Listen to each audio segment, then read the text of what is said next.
नमस्कार दर्शकों, मैं हूं आपके साथ माधुरी बंसल और आप देख रहे हैं सिटी नेटवर्क का मथुरा हलचल। और आइए रुक करते हैं आज की खास कुछ खबरों की ओर। शनिवार की सुबह दिल्ली से बांके बिहारी मंदिर दर्शनों को आए श्रद्धालुओं की मंदिर प्रांगण में मृत्यु हो गई। इसके बाद पुरानी प्रथा के अनुसार मंदिर प्रांगण का यमुना जल स्तर से शुद्धिकरण एवं मृत आत्मा की शांति हेतु शांति पाठ किया गया। वहीं मंदिर के सेवायत हिमांशु गोस्वामी ने मंदिर में कार्यरत हाई पावर कमेटी के कार्यशैली पर सवाल उठाए एवं श्रद्धालुओं को हो रही असुविधा के बारे में चिंता जाहिर की। उन्होंने कहा कि सर्वोच्च न्यायालय द्वारा मंदिर प्रबंधन एवं श्रद्धालु को सुधार्थ हाई पावर कमेटी का गठन किया गया है, परंतु 3 माह बीत जाने के बाद भी बांके बिहारी मंदिर की व्यवस्थाएं जस से की तस है। इसके बाद उन्होंने मंदिर में प्रांगण में यमुना जल छिड़क कर शुद्ध किया।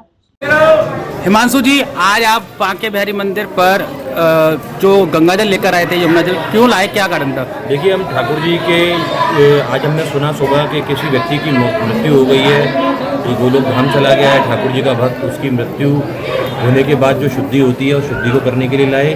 उस यमुना जल को हमने ठाकुर जी के सारे मंदिर में छिड़का है और उस व्यक्ति को जो ठाकुर जी ने हमें श्री चरणों में लिया है, उनकी आत्मा की शांति के लिए हम बिहारी जी महाराज से प्रार्थना करते हैं। और फिर हम ये सबको बताना चाहते हैं कि हमारे ठाकुर जी के मंदिर की जो व्यवस्थाएं दिन ब दिन बिगड़ती चली जा रही हैं। रोज़ किसी न किसी व्यक्ति की मृत्यु हो रही है। 2 महीने हुए हैं अभी हाई पावर कमेटी को चार्ज संभाले हुए, 2 महीने में 2 व्यक्तियों की मौत हो गई है। 2022 में हमारे मंदिर में दुखद घटना हुई थी, स्टैम्पीड इसको बताया गया था, प्रायोजित थी वो, और उसके बाद उसकी ना जाँच हुई। उसके बाद उसमें PIL चली, 3 साल PIL भी चली, उसका भी कोई रिजल्ट नहीं निकला। आज उसकी कोई दुर्गति हो रही है। उसके बाद हमारे मंदिर का अधिग्रहण करने के लिए एक्ट लाया गया, उसका भी कुछ निष्कर्ष नहीं निकला।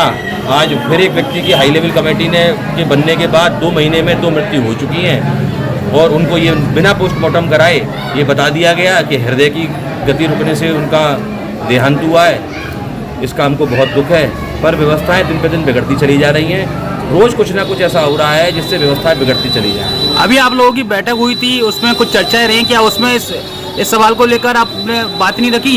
देखिए, अध्यक्ष जी के सामने हमने बात रखी थी कि दिन पे दिन व्यवस्थाएं बिगड़ती चली जा रही हैं। मंदिर के अंदर दूसरे व्यक्ति है जिनकी मौत हो गई है और उस पर भी बगल में चिकित्सालय बना दिया गया है। गोस्वामियों के भजन करने का जो स्थान था उसको बंद करके चिकित्सालय बना दिया गया है। उसके बगल में ही व्यक्ति की मौत हो गई, चिकित्सालय भी कोई काम नहीं कर रहा है। तो अब ये तो question mark high level committee पे उठता है कि 2 महीने के अंदर 2 व्यक्तियों की मौत हो गई है, इस पर वो लोग क्या व्यवस्था कर रहे हैं। हमें तो कोई परिवर्तन नहीं दिख रहा है। दिन पे दिन व्यवस्थाएं बिगड़ती चली जा रही हैं। कभी ठाकुर जी को सोने नहीं दिया जाता, कभी ठाकुर जी को जल्दी खोलने के लिए हम पे प्रेशर बनाया जाता है, कभी ये बताया जाता है कि भोग की व्यवस्थाएँ कर रहे हैं। अरे भैया, ठाकुर जी के भक्तों की व्यवस्था क्या कर रहे हो वो बताइए ना।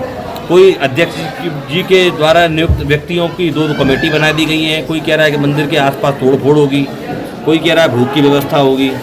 तो ये बताने को तैयार नहीं है कि भक्तों के लिए क्या व्यवस्था। जिस वक्त मंदिर में हादसा हुआ था, क्या आज भीड़ का दबाव देखने को मिला था? हालांकि प्रशासन कह रहा है कोई भीड़ का दबाव नहीं था। ये तो प्रशासन ही बता पाएगा भीड़ का दबाव क्यों नहीं था।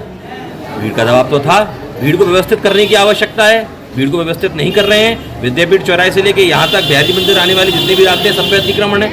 हमने अध्यक्ष जी के सामने रखी थी ये बात, अध्यक्ष जी ने नोट भी करी। 10 दिन हो गए, 10-15 दिन हो गए उस बात को, आज तक उस पर कोई कार्रवाई नहीं हुई है। विद्यापीठ चौराहे से लेके बिहारी मंदिर आने वाला है, जोगल घाट से लेके बिहारी मंदिर आने वाला जो भी मार्ग है वो भी आज भी अतिक्रमण युक्त है, उसको मुक्त क्यों नहीं कराया गया? सारी व्यवस्थाएं जो हैं गोस्वामी थोड़ा बना देंगे। मंदिर के अंदर की व्यवस्थाएं बनाना गोस्वामियों का काम है, मंदिर के अंदर की व्यवस्था गोस्वामी बना रहे हैं। हाई लेवल कमेटी के अध्यक्ष जी हैं, हाई लेवल कमेटी के चुने हुए मेंबर हैं, वो जो गोस्वामी हैं उनको चुन लिया गया है। ना वो कोई काम कर रहे हैं, ना हाई लेवल कमेटी कोई काम कर रही है। बस पेमेंट टाइम पे पहुंच रहा है हाई लेवल कमेटी का, उसकी कोई समस्या नहीं है। पेमेंट टाइम पे आना चाहिए, पेमेंट आना चाहिए।